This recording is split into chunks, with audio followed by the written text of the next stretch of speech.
Welcome to Chillin' 101. We hope this video helps. You start by preparing essentials. Pick a password and create the folder you will lock.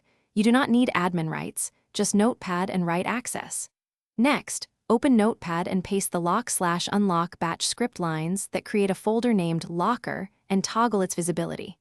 Once done, save the file exactly as lock. Bat with ANSI encoding. Make sure to save in the same directory as your target folder so the script can find and control it.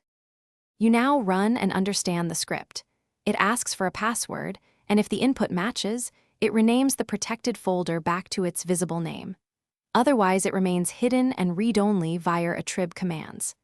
This works by toggling attributes and using a clsid rename to make the folder behave like a system item. This prevents casual browsing. Once the batch creates the locker folder, move your files into it, then double-click lock. Bat to lock and unlock so you learn the exact flow. Finish by testing. Put a file inside, run the batch to lock, then try to open the folder. Make sure it is inaccessible. If you need to change the password, edit the lock. Bat lines and save. Always keep a backup copy of the script and your password in a safe place. If something goes wrong, such as your antivirus quarantining the batch, temporarily allow the trusted file or use Windows built-in encryption like BitLocker. This is the key troubleshooting tip to avoid. Thanks for watching. Consider subscribing if we helped you.